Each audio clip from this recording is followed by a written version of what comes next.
One dog, bound and burned, left to die in silence inside a car set ablaze. No badge, no sirens, just smoke, fear, and a heartbeat fading fast. But someone stopped. Not a cop, not a hero, just a veteran haunted by a fire he could never forget. Jack Turner had faced flames before, overseas. But this one would change everything. What he pulled out wasn't just a dog. It was a survivor, holding the only clue to a missing woman and a truth buried deep beneath the snow. What happened next? It will break you, and then put your faith back together. Before we begin, tell me, where are you watching from? Let's see how far hope can travel. And if you believe that loyalty never dies, hit that subscribe button, because what you're about to witness is the fire that healed two broken souls. Maple Glen, Colorado, was the kind of mountain town that winter never really left. By late January, the air had the weight of iron, and the sky hung low and gray like a ceiling that refused to lift.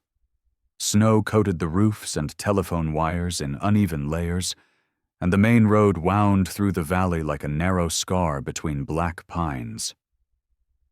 On nights like this, when the wind pressed down from the ridges and the stars vanished behind a curtain of ice fog, even sound seemed to freeze before it could travel. Jack Turner drove the old pickup he'd rebuilt himself, the heater rattling like it was running on borrowed time. He was 38, tall and lean, his frame made of muscle hardened by labor, not vanity. His face carried the rough geometry of someone who had spent too long under desert suns. Square jaw, tired eyes the color of pale moss, and a small crescent scar under his right cheekbone where shrapnel had once kissed him in Afghanistan.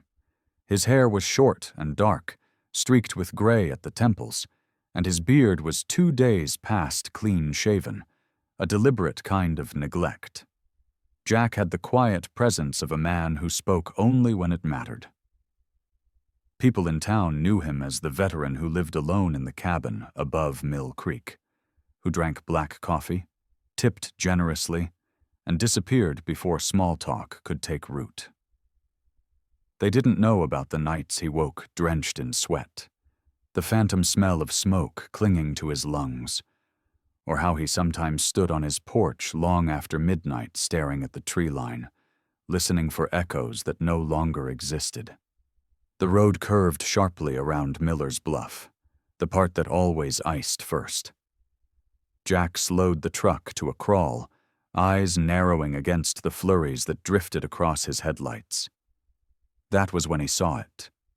A dull orange pulse flickering through the snow ahead, wrong in color, wrong in rhythm. He eased off the gas, leaned forward, and the shape emerged. A vehicle, a mid-size SUV, crumpled nose first into a boulder on the shoulder. Flames crawled beneath the chassis, licking upward, feeding on the wind. He pulled over, tires crunching through crusted snow, and stepped into the cold. The wind hit like a slap, carrying the acrid tang of burning plastic and gasoline. Jack's instincts, buried deep but never gone, snapped awake. He grabbed the fire extinguisher from behind the seat, wrapped his jacket tighter, and trudged toward the wreck. The fire had already breached the engine block, throwing waves of heat into the night. The windshield was cracked in a spiderweb pattern, its interior opaque with smoke. And then he heard it, a sound thin but unmistakable, slicing through the roar of the blaze, a bark, sharp, panicked, suffocating.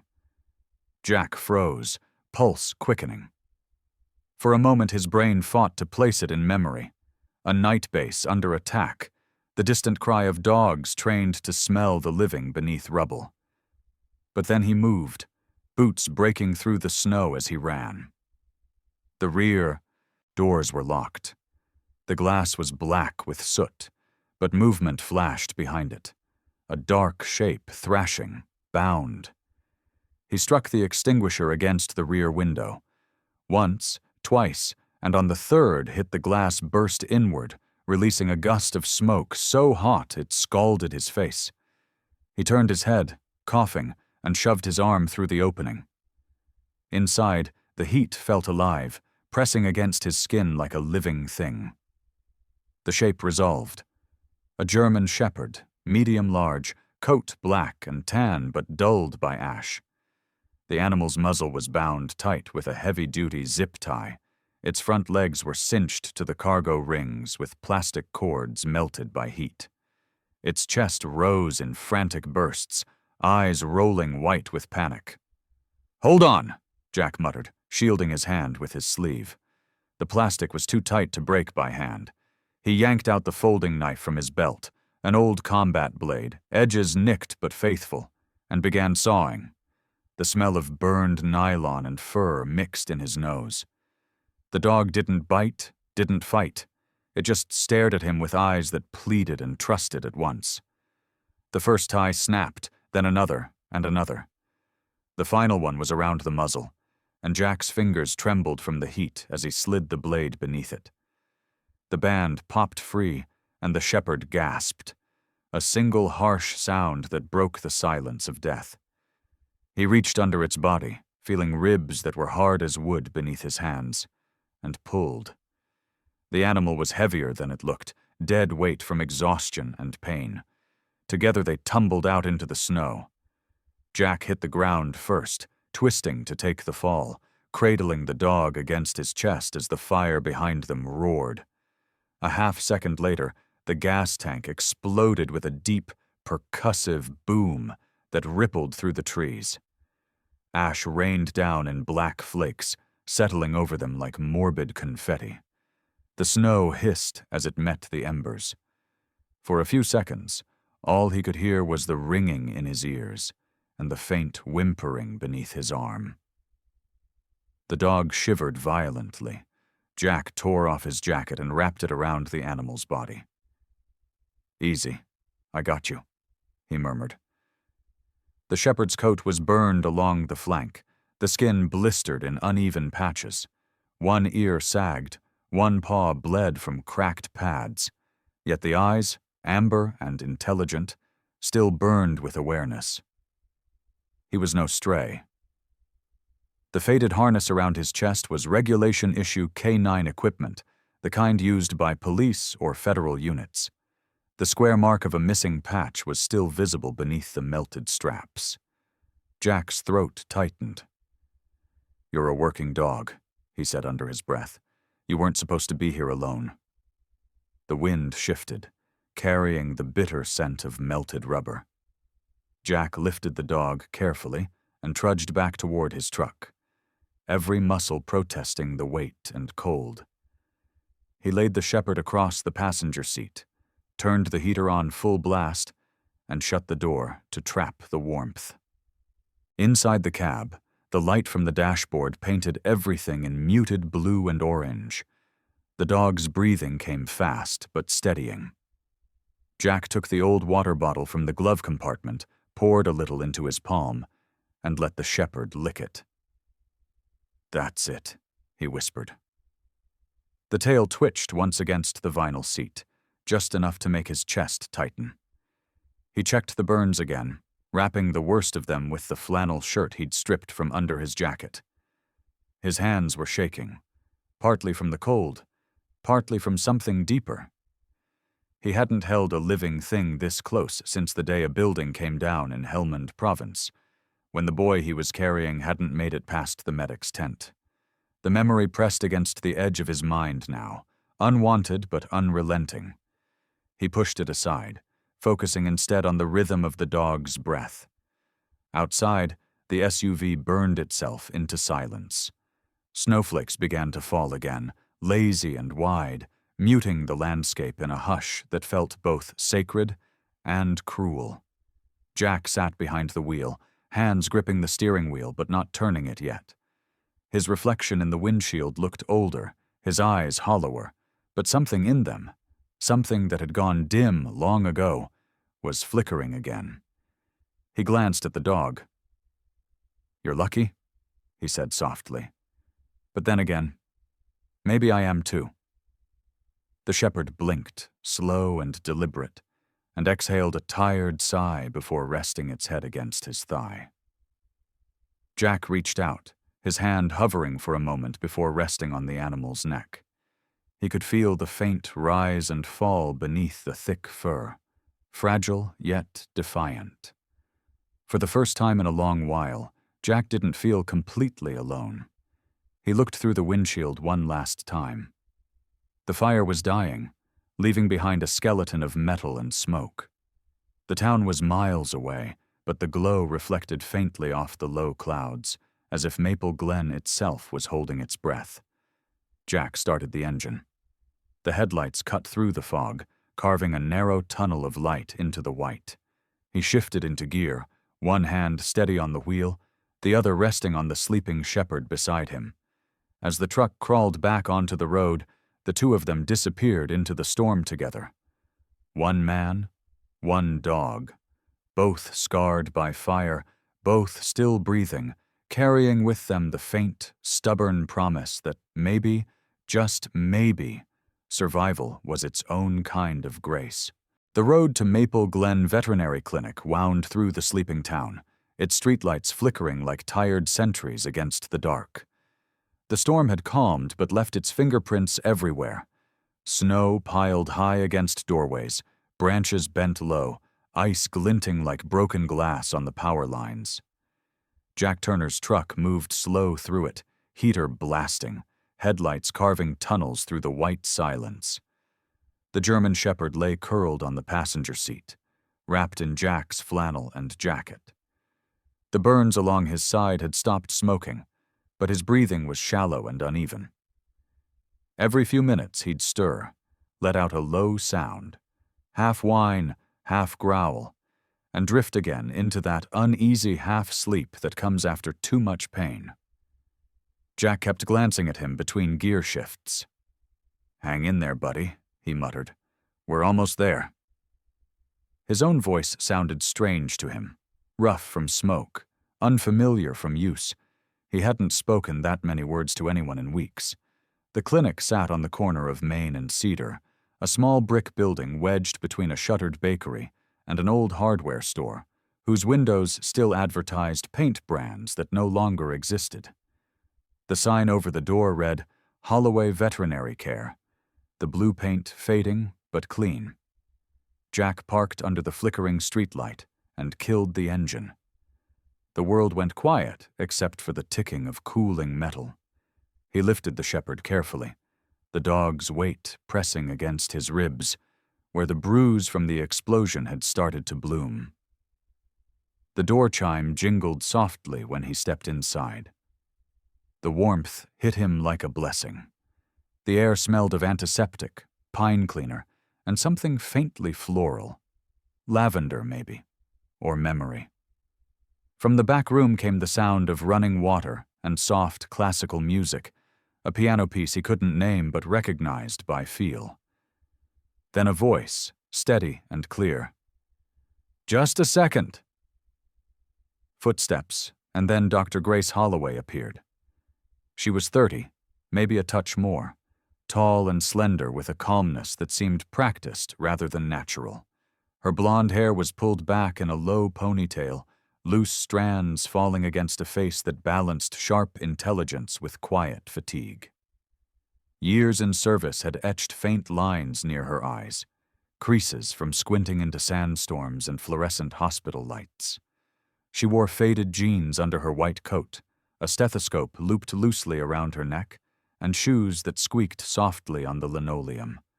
Her hazel eyes widened when she saw him. "Jack Turner," she said, voice almost breaking on the second word. "I haven't seen you since—" He nodded once. "Since the field hospital in Kandahar." The name hung in the air like dust. She set the clipboard aside and motioned him in. "What happened?" He laid the shepherd gently on the stainless steel table. The dog's fur smoked faintly under the overhead light, the smell of burned hair mixing with disinfectant. "Found him. In a burning car," Jack said. "Tied up. Still breathing, barely." Grace's jaw tightened. "You ran into the fire?" He gave a small shrug. Didn't seem right to walk away. She didn't argue. She never had been one for wasted words. Instead, she slipped on gloves, her movements precise and economical. She examined the burns, checking pulse and temperature, listening to the heart with her stethoscope. "He's strong," she murmured. 5 years old, maybe 6. Working dog for sure. Look at the muscle tone here. And this harness, police issue, though melted. She glanced at the inside of his thigh, frowning. "He's branded, fresh. SCP. Someone marked him recently." She looked up, her expression hardening. "Jack, this isn't just abuse. This is evidence." Jack leaned on the counter, his back stiff. "Can you scan him?" Grace nodded, crossing to the side cabinet and retrieving a small handheld reader.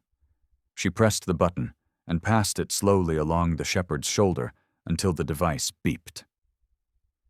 "Got a chip," she said, moving to the computer. Her fingers flew across the keyboard, and a moment later the monitor glowed with text. Her voice dropped to a whisper as she read, "Name, Ranger. K9 Identification 1148C. Assigned Unit, Denver Bureau, Special Investigations Division. Handler, Detective Olivia Hayes." The name made the air thicken. Jack straightened. "Hayes?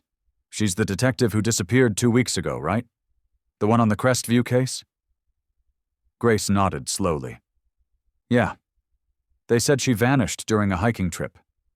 But if her dog was in a burning car 2 counties away..." She trailed off, meeting his eyes. "Then someone's lying." Ranger stirred on the table, a soft groan escaping him. Grace immediately softened, her hands moving with gentleness that came from years of tending the broken and voiceless. "Easy, boy. You're safe now." She injected a mild sedative, murmuring under her breath until the tension left his body. Jack watched the steadiness of her movements. She hadn't changed much since Afghanistan. Still controlled, still compassionate in the way only people who'd seen enough horror to understand it could be. Back then, she'd been the medic who refused to give up on soldiers others had already written off. He remembered her sitting by a dying corporal's cot for hours, humming softly until the man stopped shaking. Grace Holloway didn't heal with words. She healed by staying. "You're still doing it," he said quietly. She looked up, puzzled. "Doing what?" "Fighting the losing battles." She smiled faintly. "Somebody has to." She turned back to the dog. "Help me get a better look at his leg." They worked in silence for a while, cleaning wounds, applying salve, wrapping gauze. Ranger's breathing evened out, his body relaxing under the heat lamp Grace swung overhead. When they were done, she stripped off her gloves and tossed them into the bin. "He's going to make it," she said. Not as a guess, but a promise. Jack leaned against the wall, arms crossed. "You think this ties back to Hayes?" "It has to," Grace replied.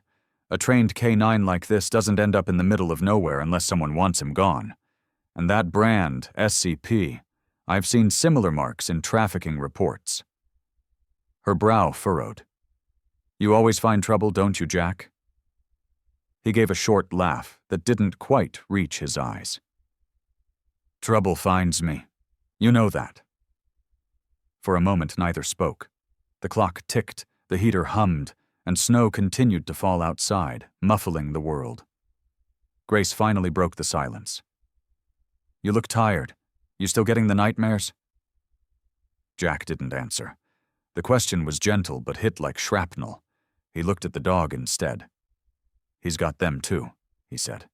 "You can see it in the eyes, the kind that don't close even when they sleep."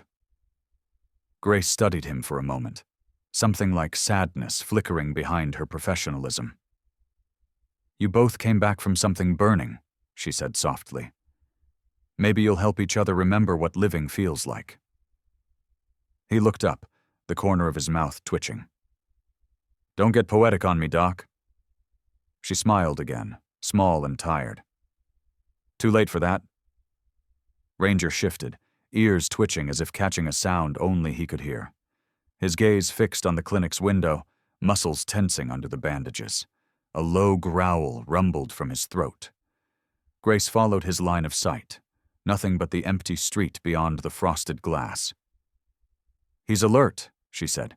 "Even sedated, he's guarding." Jack stepped closer, his instincts prickling. That's training. Something spooked him. The dog's growl faded to a tremor, and then he settled, eyes half-lidded, breathing deep. Grace checked his vitals again, nodding. "He's stable. He just needs rest." Jack stood by the table a long moment, watching the dog's chest rise and fall. "So, what now?" Grace turned off the lamp and leaned against the counter. "Now I call the sheriff in the morning and report the incident." Jack shook his head. "No, not yet." She raised a brow. "You think someone inside the system's involved?" "I think Hayes was digging into something big. And I think whoever tried to burn this dog alive wanted the trail gone for good." Grace considered him, then exhaled. "You're not going to let it go, are you?" "Would you?" he asked quietly. She didn't answer. When Jack finally stepped back into the night, the snow had started again. Soft, relentless.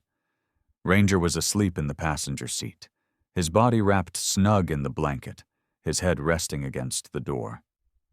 The glow from the clinic spilled onto the street for a moment before Grace switched off the lights.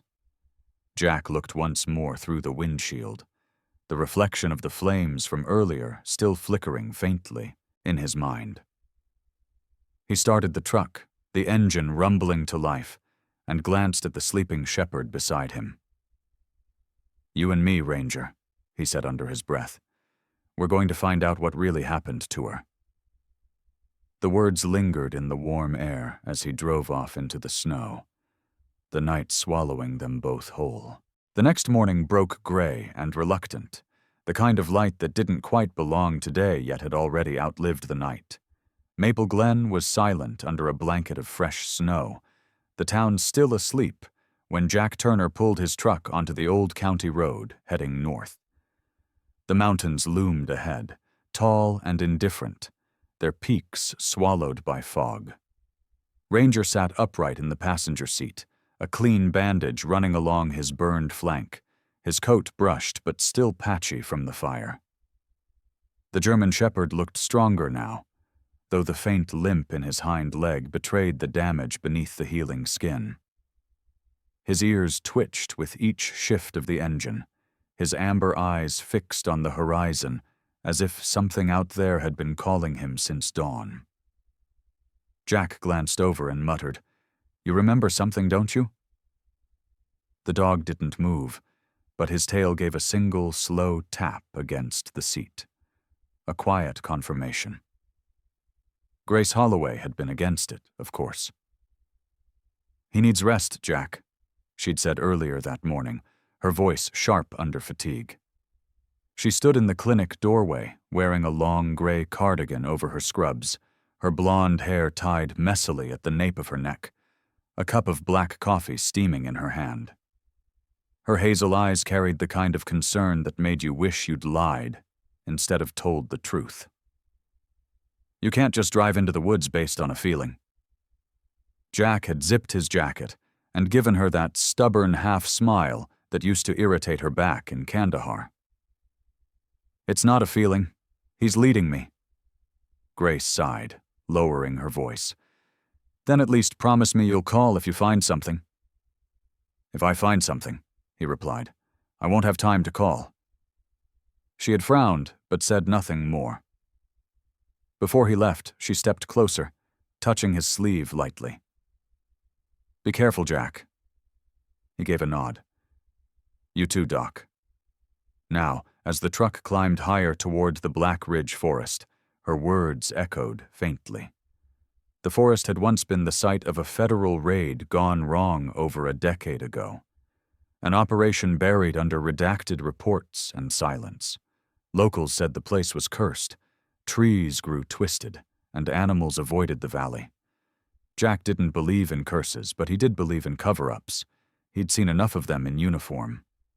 The road narrowed into a trail, snow crunching under the tires, and the sign that once read Black Ridge Preserve leaned half-broken against a drift. He stopped there. "End of the line, buddy," he said quietly. Ranger's ears pricked up.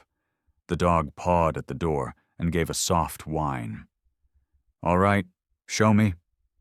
They stepped out into the cold. The forest air was thick with the smell of pine and wet bark. The snow muffled everything. The sound of boots, the crack of twigs, even breath.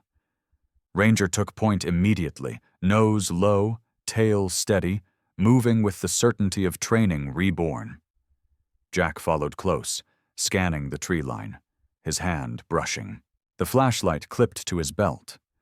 Every so often the dog would pause, sniff a tree trunk or a patch of disturbed snow, then continue deeper into the woods. They moved this way for nearly an hour, the silence between them companionable but charged. Jack's breath misted in front of him. Somewhere in the distance, a crow called once and then went quiet again. Eventually, the trail opened into a small clearing where the remains of an old cabin sagged against the weight of time. The roof had partially collapsed, and the wooden beams were silvered with frost. The windows were long gone, just black holes staring into the woods. A rusty metal chimney leaned like a broken finger. Ranger stopped at the threshold, hackles rising, a low growl curling in his throat. Jack scanned the structure, then stepped forward carefully. The floor creaked under his boots. Inside, it smelled of rot and something metallic beneath it. Blood. He lifted the flashlight, and the beam swept across the room. There, on the floorboards near the wall, was a dark stain dried to a deep brown, the pattern unmistakable. "Blood," Jack whispered. Ranger moved closer, sniffing it, then turned toward the corner where a small pile of fabric lay half buried under dust. Jack knelt, picked it up, and shook it out. It was a scarf. Gray, woolen, the kind you'd wear hiking in cold weather. He lifted it to his nose out of instinct. Faint, but still there. A trace of lavender. His chest tightened. "Olivia Hayes," he murmured. He remembered seeing her once in Denver during a briefing months back. A tall woman with auburn hair, freckles across her nose, and a voice that carried more steel than her frame suggested. She'd been ambitious, sharp-eyed, and fearless. The kind who didn't just chase cases but hunted truths. The kind of person who didn't disappear easily. As he pocketed the scarf, something caught the beam of his flashlight near the opposite wall. A glint of metal. He crossed the room, crouched, and found a broken handcuff lying in the dust. The hinge snapped clean as if from violent force. The chain link was smeared with dried blood. His gut twisted. He was about to stand when a sharp snap cracked beneath his boot. The world tilted. A rope tightened around his ankle and yanked him upward with brutal force. His flashlight flew out of his hand, spinning across the room, scattering wild beams of light before clattering to the floor. Jack's body swung upside down, blood rushing to his head, the world spinning in jerks of motion. "Son of a—" He reached for his knife, but it was gone, jarred loose in the fall. From the shadows came a low growl, not Ranger's. Branches shifted outside, the crunch of footsteps circling. "Ranger!" Jack hissed. The shepherd barked once, sharp and urgent, then burst into motion. Through the haze, Jack saw the dog dart across the floor, teeth bared. The sound of a struggle followed, a snarl, a shout muffled by distance. And then, silence. Moments later, something brushed against Jack's chest. He looked down. Ranger stood beneath him, panting hard, eyes bright, the handle of Jack's knife gripped carefully in his mouth. "Good boy," Jack muttered, reaching down. It took a few awkward tries, but he managed to saw through the rope. When it gave way, he crashed to the floor with a grunt, landing hard on his shoulder. The pain shot through him, but he didn't waste time. He grabbed the flashlight and swung it toward the doorway. Nothing but swirling snow. Whoever had set the trap was gone. Or watching. He checked Ranger quickly. The dog's flank was streaked with mud, but no blood. "You all right?" he asked. Ranger wagged his tail once, eyes scanning the doorway. Jack stood, rubbing his neck, and turned back toward the wall. The beam of light caught something else now. A series of scratches on the wood, shallow but deliberate. He stepped closer, brushing away dust with his glove. The letters were uneven, but readable. "She's still alive." His throat went dry. He looked down at Ranger, who stared back, ears pricked, waiting. "Looks like we've got work to do," Jack said softly. They stepped back into the cold.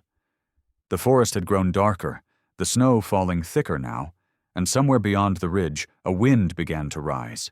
Ranger led the way again, his movements tense but focused, and Jack followed with renewed purpose. He could feel it in his bones. The story wasn't over. Not for Olivia. Not for the dog who had refused to die in that burning car. As they disappeared into the storm, the last light from the cabin flickered behind them, reflecting off the broken handcuff like a warning, or a promise. The snow had turned to rain by the time Jack Turner made it back to Grace Holloway's clinic, the icy drizzle streaking down the windshield like veins of silver. Night had swallowed Maple Glen whole, the town's main street lit only by the pale hum of neon from the diner sign across the road. Ranger lay stretched across the back seat, his breathing steady but ears alert, eyes following every flicker of motion through the glass. Jack parked beneath the overhang and sat for a moment, the engine idling low. His ribs ached from the fall in the woods, but the words carved into the cabin wall, "She's still alive," kept echoing inside his head. He didn't need proof anymore. He needed answers. Grace opened the door before he could knock. She wore a thick navy sweater over jeans, her hair down for once, loose curls damp from the mist. The exhaustion on her face didn't dull the sharpness in her hazel eyes. "You look like hell," she said quietly. Jack managed a half smile. "You should see the other guy." "There was another guy?" "Maybe," he said, brushing past her. "Or maybe something worse." Grace led him into the back office, a small space cluttered with medical journals, coffee mugs, and the soft hum of her old desktop computer. Ranger padded behind them, tail low, moving carefully on his bandaged paw. Grace knelt beside him, checking the gauze, murmuring something under her breath. "He's healing faster than expected," she said, still limping a little but alert. "He saved my life again," Jack replied. "There was a trap in the woods." Grace looked up sharply. "A trap?" "Snare rope, military-grade rigging. Someone didn't want visitors out there." She stood, crossing her arms. "Then it's not just a coincidence. Someone's covering tracks." Jack pulled the gray scarf from his jacket pocket and placed it on the desk. "It's hers, Olivia Hayes." Grace touched it lightly, her expression softening. "Lavender," she murmured. "She used to wear that when she came here with Ranger for checkups. They trained in Denver for rescue operations." "She was good?" Jack asked. "One of the best," Grace said. "Too brave for her own good." Jack's gaze hardened. "Then she didn't vanish. She was taken." Ranger shifted near the desk, his nose nudging at the melted edge of his old harness. Something inside the strap clicked, a small, sharp sound. Jack turned it over and found a faint metal seam running along the underside. He pried it open carefully with his knife. A tiny black microchip, no larger than a fingernail, fell into his palm. Grace leaned in. "That's not a standard ID tag." She grabbed her laptop, connecting a data adapter she used for animal scans, and inserted the chip. The screen flickered, then filled with a wave of static before resolving into a voice. Female, trembling but clear. "If anyone hears this, my name is Detective Olivia Hayes. I'm with the Denver Bureau, Special Investigations. Deputy Chief Marcus Leary is working with SCP Logistics. They're moving people, women, children, through abandoned freight routes under Vaughn Industries. If this message reaches you, don't trust anyone in uniform. They'll burn everything. Save Ranger. He knows the trail." The recording ended in a burst of noise. Silence followed, heavy and electric. Grace exhaled, her voice low. "Marcus Leary, Deputy Chief. I remember him. Big donor at the state fundraisers, always smiling for the cameras." Jack's jaw tightened. "I met him once, overseas. Civilians came to tour the base. He was all charm then, too." "You think he's behind Olivia's disappearance?" "I think he's behind a hell of a lot more." He stared at the chip for a long moment, the weight of it cold against his palm. "We need to find Vaughn Industries." Grace frowned. "That's a shipping company, right? Out of Denver?" Jack nodded. "Mostly freight containers. Perfect place to hide things you don't want found." "Or people," Grace added grimly. The hum of the computer was the only sound in the room, until Ranger's ears suddenly pricked up. He turned towards the window, muscles taut, a low growl vibrating in his chest. Jack's hand went to the holster at his belt, but before he could move, the front glass shattered inward with a crack like thunder. A canister rolled across the floor, hissing white smoke. "Down!" Jack grabbed Grace, pulling her behind the counter as the room filled with acrid fumes.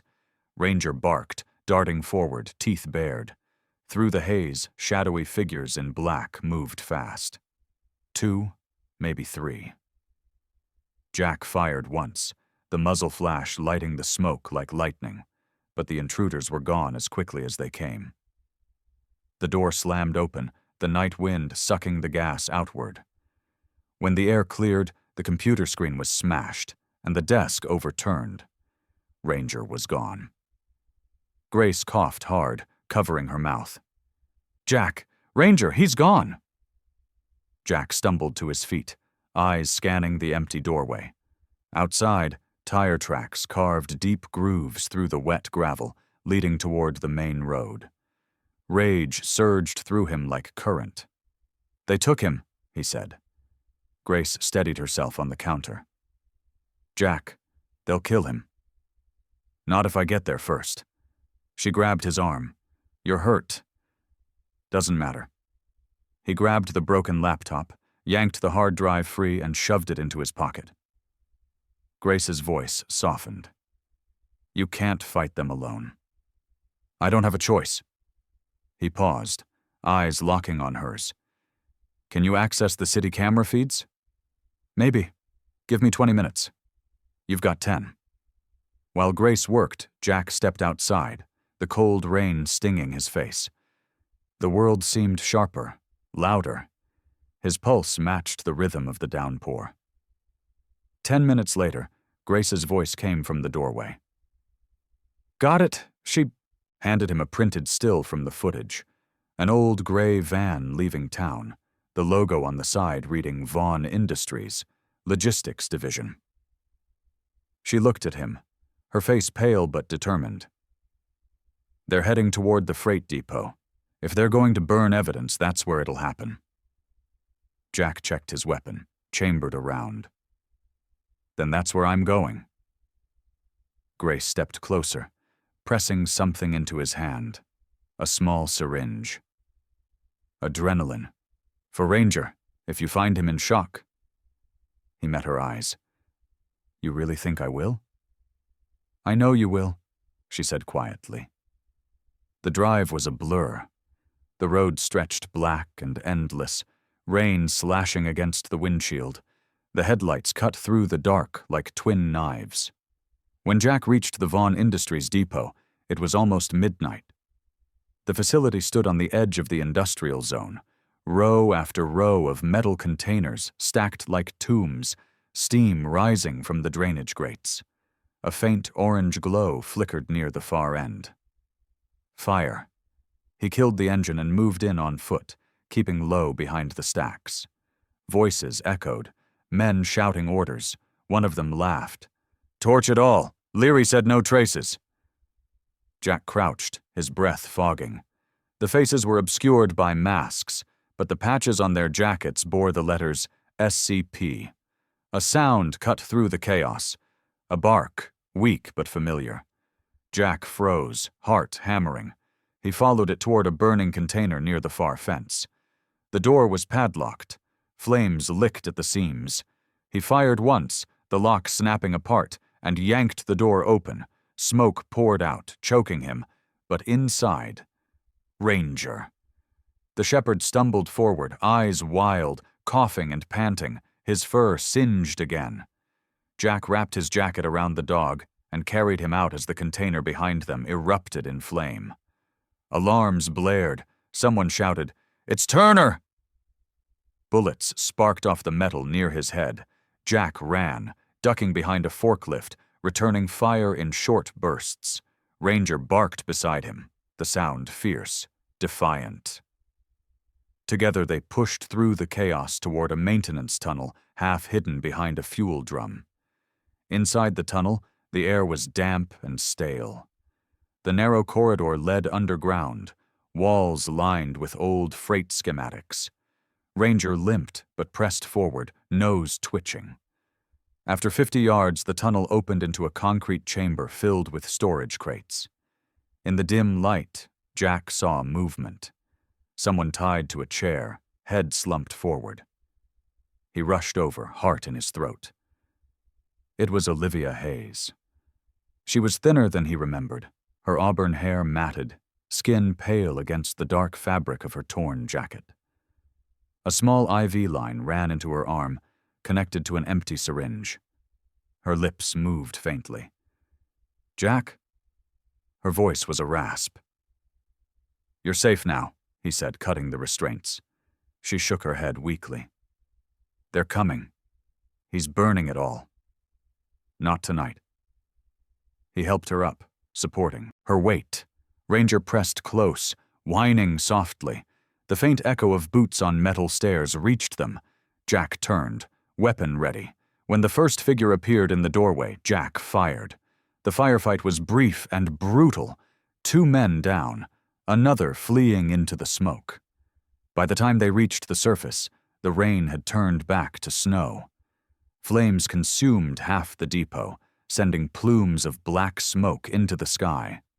Jack half-carried Olivia to the truck, while Ranger limped beside them, refusing to be left behind. As they drove away, the fire behind them glowed like dawn, breaking on the wrong side of the world. Jack looked in the mirror once, watching the inferno shrink behind them. "It's over," Olivia whispered, half-conscious. Jack shook his head. "No," he said quietly. "It's just starting." The trial took place under a sky the color of tarnished steel. Winter still clung to Maple Glen, though the snow had melted from the courthouse steps, leaving the air wet and raw. Jack Turner stood at the back of the courtroom, dressed in his pressed navy suit. The first time in months he had worn something that didn't smell of smoke or gun oil. The room was packed, reporters, officers, townspeople, all waiting for the verdict that had been 12 long years in the making. At the front, Marcus Leary sat between his lawyers, the perfect image of a fallen man of power. His once slick gray hair had thinned, his sharp blue eyes dulled to a sullen gray, and his tailored suit no longer fit quite right. He looked smaller somehow, like corruption itself had eaten away at his frame. When the judge read the sentence, life imprisonment without parole, there was no sound from him. No anger, no denial. Only the faintest twitch of a jaw that had once smiled for cameras and crushed careers with the same precision. Olivia Hayes sat 2 rows ahead, her auburn hair cut shorter now, falling just above her shoulders. The last of the bruises had faded from her pale skin. But the strength behind her green eyes was something new. Honed, harder, tempered by survival. She wore her detective's badge again, pinned cleanly to the lapel of her gray blazer. When the judge's gavel struck, she closed her eyes and whispered something only Ranger could hear. The German shepherd lay at her feet, calm and regal, his coat glossy again, the faint scars along his flank the only evidence of what he had endured. He raised his head, amber eyes focused on her face, as if understanding that justice, at long last, had been done. After the sentencing, the courthouse lawn filled with murmurs, handshakes, and flashing cameras. A bronze plaque stood ready to be unveiled near the main entrance, a dedication to the K-9 units who had served and fallen in silence. The mayor, a middle-aged woman with warm brown skin and a voice that carried authority, stepped forward. "In honor of courage that speaks without words," she began, "we name this memorial after the dog who remembered, Ranger." The crowd applauded. Jack stood slightly apart, hands in his pockets, his usual discomfort with praise written across his rugged features. He was 40 now, though the lines on his face made him look older. His dark hair had streaks of gray, his jaw perpetually shadowed with stubble, and his eyes, the color of winter pine, still carried that quiet, unyielding watchfulness of a soldier who'd seen too much and expected too little. When the mayor handed him the Silver Star for valor, he accepted it with a nod, his expression solemn. He hadn't done it for medals. He had done it because walking away wasn't in him anymore. Grace Holloway stood near the edge of the crowd, wrapped in a wool coat the color of forest moss. Her blonde hair caught the cold sunlight, and despite the exhaustion etched around her eyes, she looked at peace. When the ceremony ended, she joined Jack, slipping her gloved hands into her pockets. "So, Silver Star, huh?" she said with a teasing smile. "Guess I should start calling you Captain Turner again." He chuckled. "Don't you dare. I get enough of that from the VA office." She tilted her head, studying him. "You're still avoiding therapy. Talking doesn't fix the kind of ghosts I've got." "Maybe not," she said softly, "but living does." He looked at her, eyes softening. "You always know what to say." "That's because I only say the things you don't want to hear," she replied, grinning. A week later, the Holloway Center for Retired K-9s opened just outside of town. It sat on what had once been an old dairy farm, fenced pastures, a converted barn, and a long gravel drive leading to the sign carved with Grace's careful hand. A place to rest and remember. Inside the barn, stalls had been replaced with wide kennels lined with soft bedding, heating lamps, and toys. Grace moved through the space with quiet joy, her sneakers squeaking against the fresh varnish. "Every dog that ever gave its life for someone else deserves to end its days under the sun, not in a cage," she said to Jack as they walked the main aisle.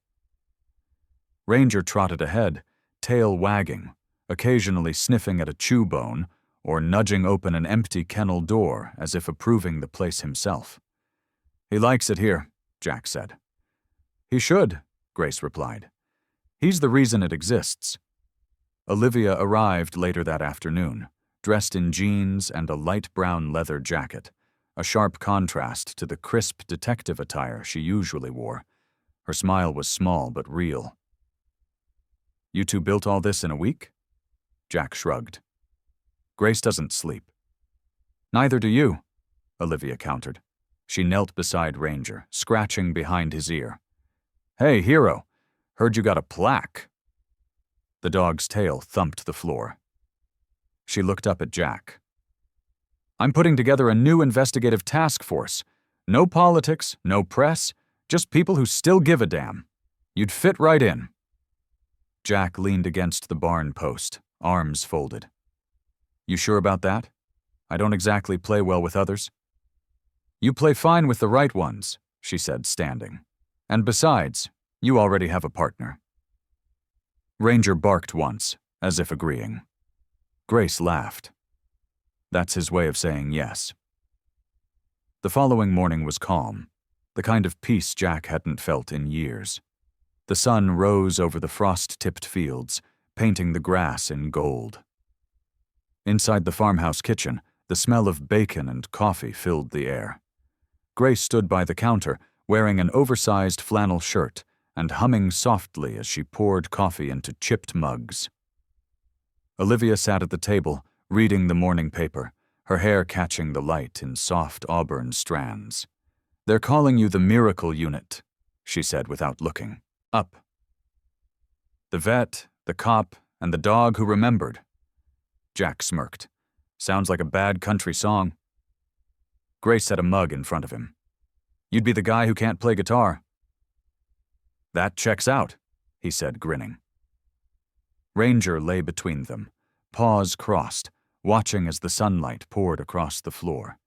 His scars glowed faintly beneath his coat, but he looked content. Finally home. They ate in easy silence, the kind that didn't need filling. Outside, a few retired dogs wandered the fenced yard, their shapes moving slow through the morning mist. Grace leaned against the doorframe, arms folded, watching them. "You ever think," she said softly, "that maybe some fires are meant to burn, so something better can grow in the ashes?" Jack looked at her, then at Ranger. "Maybe," he said, "or maybe the fire just shows us who's willing to walk through it." Olivia smiled at that. "You sound like a man who's finally stopped running." "I'm not sure I ever stopped," Jack said quietly, "but maybe I've learned to walk slower." For a moment, none of them spoke. The wind moved through the open window, carrying the scent of pine and fresh hay.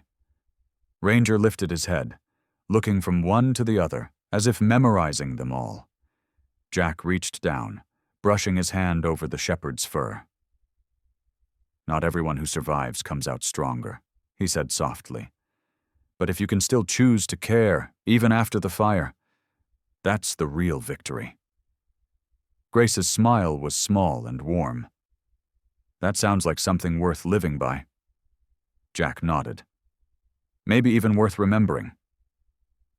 The light shifted then, falling across Ranger's coat until it shimmered like old gold, and for a heartbeat, it looked as if the flames that once tried to take him had turned into sunlight. The room went still, filled with that quiet, fragile peace that comes only after the storm. Outside, the first birds began to sing again, and for the first time in years, Jack let himself breathe, deep, steady, unafraid. Sometimes, the greatest miracles don't come with thunder or angels in the sky. They come quietly, in the shape of a burned dog who refused to give up, or a broken man who still believed there was something worth saving. Maybe that's how God works. Not through lightning or fire, but through loyalty, through compassion, through the small moments when one soul refuses to leave another behind. Every day, someone out there is fighting their own fire, a loss, a fear, a silence that no one sees.